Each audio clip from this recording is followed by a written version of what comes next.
I'm Richard Randall. Welcome back to the Real Estate Voice with Barb Schlinker, the weekly radio show that informs and educates you on how to buy or sell real estate with Barb Schlinker, the owner of Your Home Sold Guaranteed Realty. We're back with Barb. Barb, I've told the market is still strong, and sometimes the appraiser does not think the home is worth what the buyer agreed to pay. So here's the question. Should home sellers be concerned about an appraisal?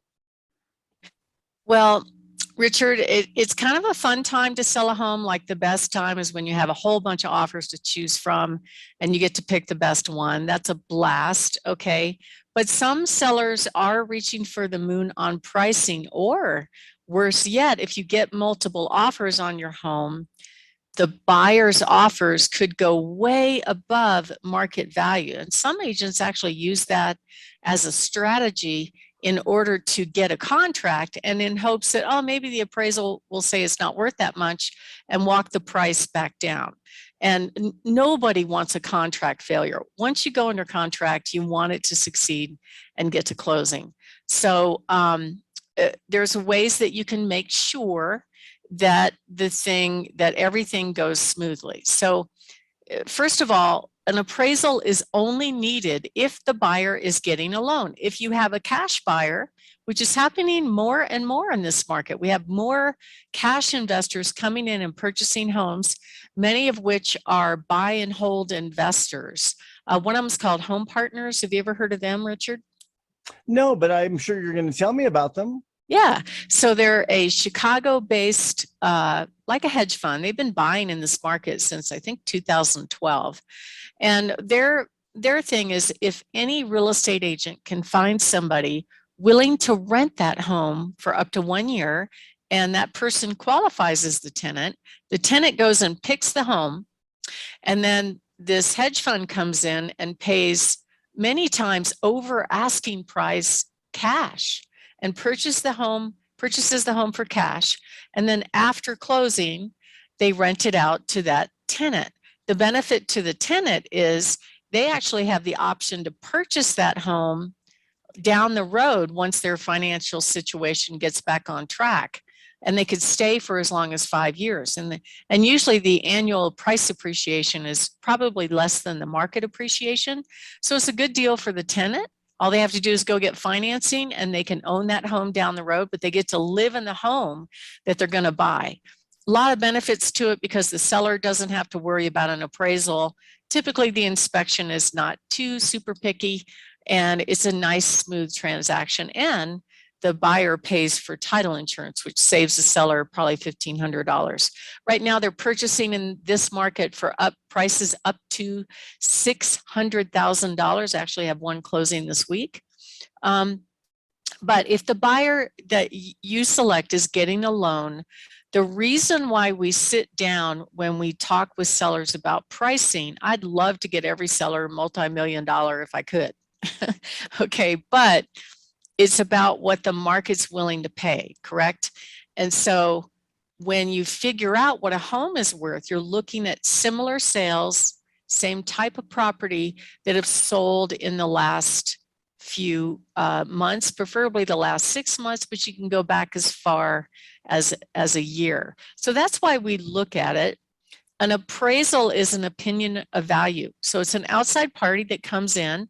They're licensed in the state of Colorado. They're looking at the same data we are. Similar sold homes in the neighborhood, sold in the last 6 months, have to compare apples to apples. But if an appraiser says it's not worth the agreed upon sales price, we've got a problem. One of the problems could be the buyer may ask the seller to lower the price to the appraised amount, or the buyer could come up with a difference in cash, or they could negotiate in between.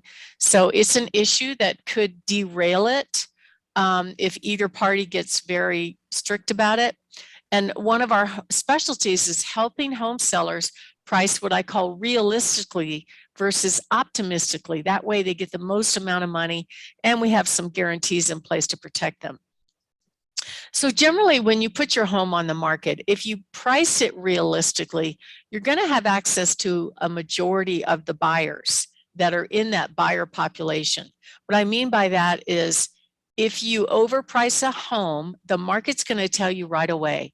There'll either be no showings or a few showings. And if you price it just right or even slightly high, you might have plenty of showings, but no offers. And if you price it just right, you're getting offers. That's an indication that you're on target with your pricing. So that's why we help our clients do that.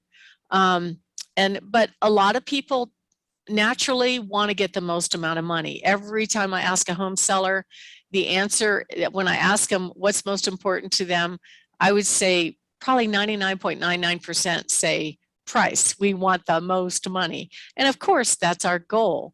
But if you price it too high, it actually works just the opposite. You won't get the most money. A lot of people think, can I just price it high? And then if we don't get an offer, we can lower the price. Well, the buyers, because the market's hot, actually think if the house has been sitting on the market for a long time and slowly walking the price down, that the seller is suddenly super motivated to lower the price, or there's something wrong with the house, and you don't want that perception out there. And actually, they've done a study on this, and the National Association of Realtors said, if your home is not priced correctly within the first 10 to 30 days on the market, and you slowly walk the price down, you're actually gonna net less money. You're better off being priced what I call realistically versus optimistically. And pricing is an art, it's a skill, it takes expertise. You really want to have somebody that's not just looking at historical sales, but what are the trends right now? What's your current competition? And to make a really good idea and pricing strategy to get you the most amount of money. And just so you know, Richard, I graduated from appraiser school, but I didn't like the work. It was too boring for me. You know, you have to do a 40-page detailed document on every house, and I'm not wired to do that.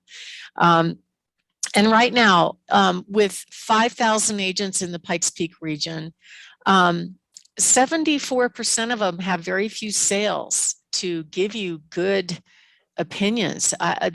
Most of them are selling 3 or less homes a year.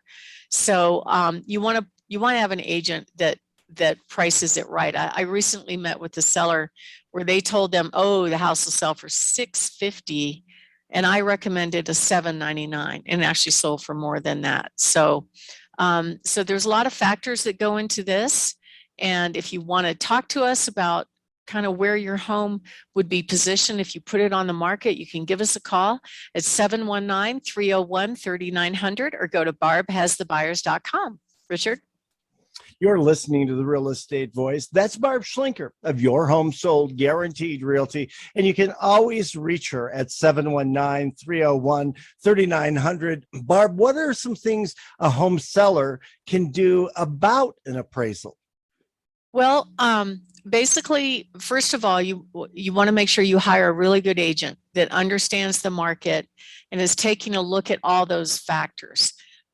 For an appraiser to give an opinion of value, it is just that. It's an opinion, okay? But they have to prove the value because the lender uses that information to substantiate that the home is worth what the buyer agreed to pay, so they can loan X percentage of the purchase price. They also are checking on whether or not the home meets what they call the loan guidelines. So appraisers must be licensed.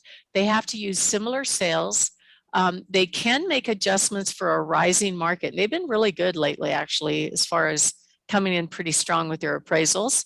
They can make adjustments for condition, okay? And sometimes they'll come in high because the home has been super updated, or they'll come in lower because it looks like it has deferred maintenance. So what you can do as a home seller to make your home give the appraiser a good impression. So what happens with a normal sales process is you go on the market, you go under contract. The first step is the buyer does an inspection. So that's just a verification of the systems on your home. And then the appraiser usually shows up after the inspection. So at that point, the sellers have kind of kind of relaxed a little bit about how their home looks. They're starting to pack. It doesn't look quite as pretty as it would for being show ready. But the appraisers understand that. It's no problem. But you want to make sure that the home does look neat and tidy. It is not the same thing as an inspection. They're not going to pull apart your electrical panel or look inside your furnace. It takes about 30 minutes. They're verifying square footage. They want to know what are the improvements, and they're looking to establish value. So improvements like, have you recently put in new flooring? Have you done any updates to the home? That kind of stuff is good information for them. But you should be concerned, though, if you have accepted a contract that's what I call over exuberant, where we can't substantiate the contract price, but if it appraises, great. Now, some buyers will do what's called an appraisal guarantee that says, hey, if the appraiser doesn't think it's worth this much, I'm willing to come in with extra money, cash at closing, to pay the actual contract price. And that's a nice, very warm, fuzzy thing to have. The other thing that you should be concerned about is there's probably about 60% of the sales in this market are buyers getting what we call government loans, either VA or FHA. Conventional is not quite as strict, but those VA and FHA, the appraiser is checking to make sure that the home meets the loan guidelines. So what are those? Basically, it's just safety stuff.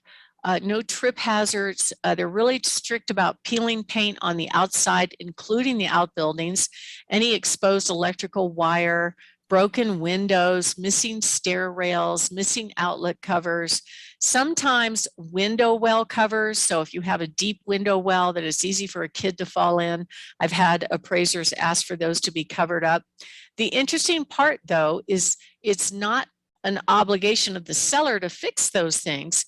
Many times the buyer will ask the seller to do it, but it's a point of negotiation. Once again, they just have to object if it is an issue. Really, it's for the buyer to get their loan. So you could push hard and have the buyer do it and give them permission to do it. But generally, the appraiser is looking at similar sales that support the price, sold in the last 6 months. We also provide extra data, so we will provide similar sales to the appraiser to make their job easier. We're not allowed to influence the appraiser, of course, but we'll let them know how many offers we had, what were the price range of the offers. We'll give them a list of the improvements. All those kind of things really help the appraiser make a decision about value, which supports success at the end of the day.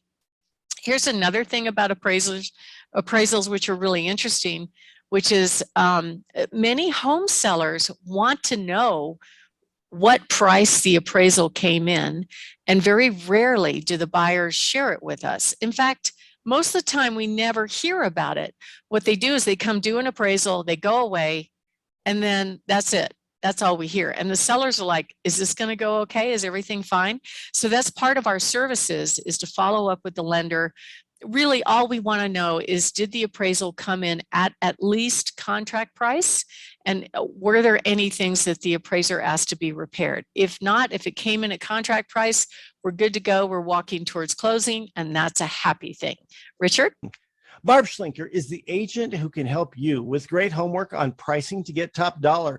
You're listening to The Real Estate Voice with Barb Schlinker of Your Home Sold Guaranteed Realty. And if you're thinking of making a move, call Barb at 719-301-3900 or visit barbhasthebuyers.com. When we come back, we'll be discussing how to be the best home on the block and why it's so important to be the best home on the block. Stay tuned for that.